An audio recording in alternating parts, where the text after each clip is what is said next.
What is up guys, welcome back to another video. Today we're going to be doing the Testhands here for the Uria deck that I profiled yesterday. So I hope you're all excited about this because you already know that from the deck profile, this particular deck is definitely very different from both Ravriel and also Hamon, with different playstyles as well, but still trying to stay true to the actual Sacred Beasts themselves. So with that being said, let's just get started, and that way you guys could actually see how this deck actually goes about. However, with that being said, I do actually want to remind you guys to drop a like, share, comment, subscribe, and hit that bell notification. It really means a lot for the channel. So without further ado, let's begin.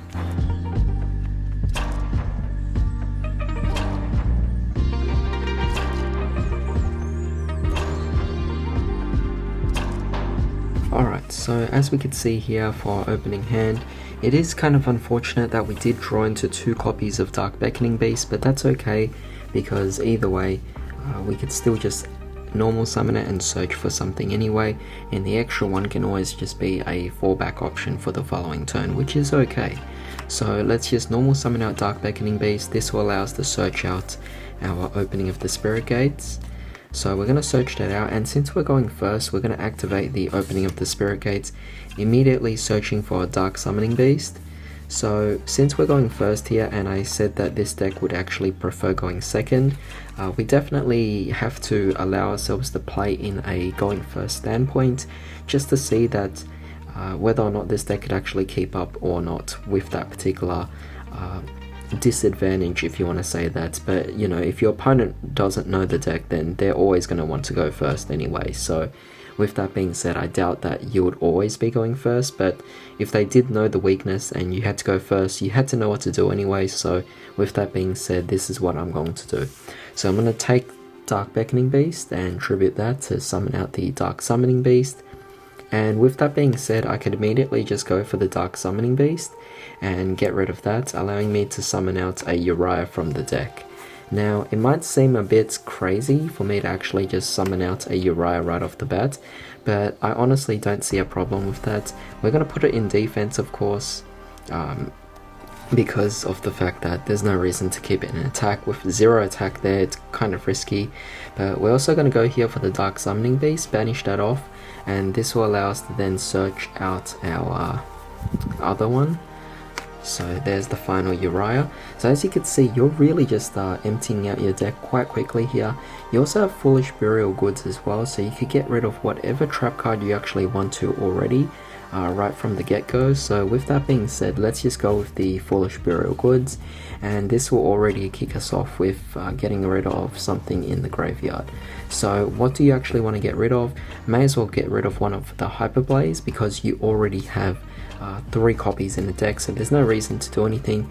We're about to activate Reasoning, so I'm going to shuffle my deck and we're going to go with the Reasoning here. Alright, so under the assumption that the opponent doesn't know how this deck works, they're not going to guess a level 10, because, well, even if they did, it would be too risky of them to do such a thing, because level 10s aren't the only thing. They've already seen that you've played the Dark Beckoning Beast, they've seen you played the Dark Summoning Beast, so they obviously don't want you to go for those as well. The last thing they would guess is a level 4, because there is no way we play level 4s, but even so, we haven't revealed that we have a level 3 yet, so my hope is that we somehow get out a Curry Bandit, which is level 3, and otherwise they're going to guess either level 2 or level 5 or level 10. So with those choices, it's very unlikely that they'll guess correctly, so we're just going to go for the Reasoning, and we're pretty much going to mill out our deck. So we just keep going until we get a monster. So firstly we have Awakening, we have here a Dark Beckoning Beast. So it seems like we did get one of these, which is definitely not going as planned, but I was actually hoping that with Reasoning you could actually just get rid of a lot more cards, but this could either be out or it could either be gone. It just depends on what kind of circumstance you're actually up to at that particular point. But say you actually did bring it out, you could actually use Opening of the Spirit Gates, get rid of one of your spare Urias, and bring out that spare Dark Beckoning Beast out on the field. You can link these 2 off and pretty much go for one of your linked to monsters. So you could go for Akashic Magician or Pentastag, whichever one fits best for your needs, and that would be fantastic. So it is up to you, or you could just set up a wall of defense here and then set off for next turn with the Dark Beckoning Beast once more. So not the best hand. As I said before, this deck does prefer to go second, so you could see that I did alter my plays to try and go first, but it didn't go as planned.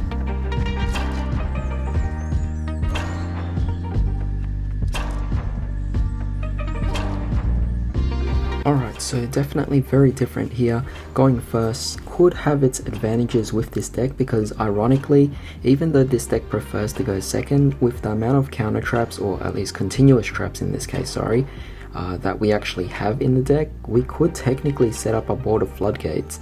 So that's not necessarily the worst thing ever.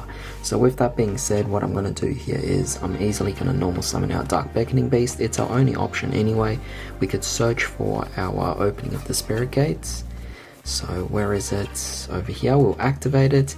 This will allow us to then either go for a Dark Summoning Beast, or we could go for our Chaos Summoning Beast. Since we don't have a Sacred Beast in hand, we may as well just go for the Dark Summoning Beast. And what we're going to do is Tribute Summon, allowing us to go for the Dark Summoning Beast, Tribute that off, allowing us to special summon out Uria, which gives us at least some form of defense, and then you could banish off this and allow us to deck thin, getting out another copy of our Uria. So that would be fantastic, adding that to the hand. And from that, we essentially have these three cards here, which are pretty much just floodgates. You know, you have Anti-Spell Fragrance, very powerful. You have here a Hyper Blaze to prepare for next turn for an OTK of some sort.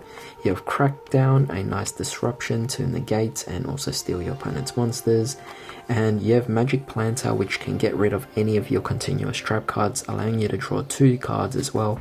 So you're definitely going to benefit. And since we have Anti-Spell Fragrance, we have to set this right now so that we could activate it next turn. But seeing a board like this, definitely very intimidating.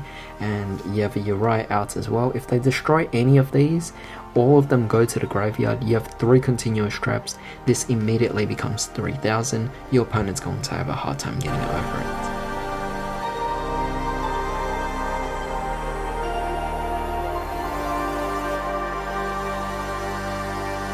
Alright, definitely very different in this case. We have 2 different options for summons. We could actually go for Dark Beckoning Beast, or we could go for Kuri Bandit.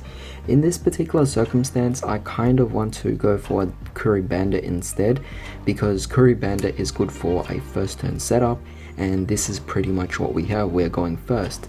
Dark Beckoning Beast can actually work as a following turn card, allowing us to then add the cards we need to go for our OTK. So with that being said, it's actually quite beneficial for us to go for Kuri Bandit at the very beginning here. So what we can do is we can then set 2 Crackdowns, Great Disruption. We also have a Skill Drain as well. So that is 3 different disruptions here. Very fantastic. Well, 2 different ones, but 3 disruptions overall. Just really amazing. And Kuri Bandit will pretty much go off during the end phase. You could tribute this, and you could excavate the top 5 cards of your deck. So you could then add a spell trap, and then the rest are sent to the graveyard. So 1, 2, 3, 4, and 5.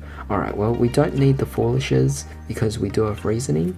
So we just get rid of that, and that's really great because we have Dark Beckoning Beast in the graveyard. That doesn't matter, but Chaos Summoning Beast can then be banished later on, allowing us to add our Forbidden Paradise, and that would be fantastic. But these 2 cards will allow us to then prepare for the following turn. So this is all actually looking pretty amazing, but I'm just going to do one more test hand because I believe we have a little bit more time.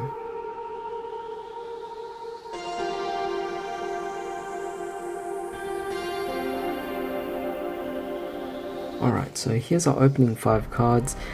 Not the best, but we could definitely still pull something off here. So with that being said, let's just normal summon out our Dark Beckoning Beast, search out our opening of the Spirit Gates. So as you can see here, we are still sticking true to the Sacred Beast.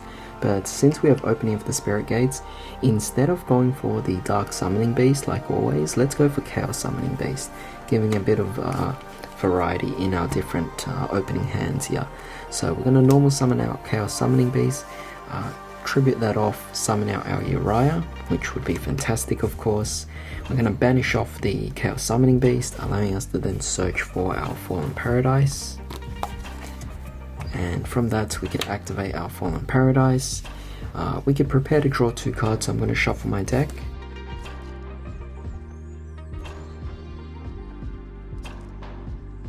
Alright, so now we're going to draw 2 cards off Fallen Paradise. We have 1 Curry Bandit, and we have a Metal Reflex Slime as well, definitely fantastic. So what we could essentially do here is we have these 3 cards, we're just going to set all 3 of them down, and that would be really fantastic. So you're going to set Metal Reflex Slime, Hyper Blaze, which is also great, and Awakening, that's also great as well. So that's looking pretty good here. Now, as you can see, there is a bit of a hole in this particular combo. Now obviously this will go in defense, but you have this vulnerable Dark Beckoning Beast here, and you want to figure out a way to get rid of it.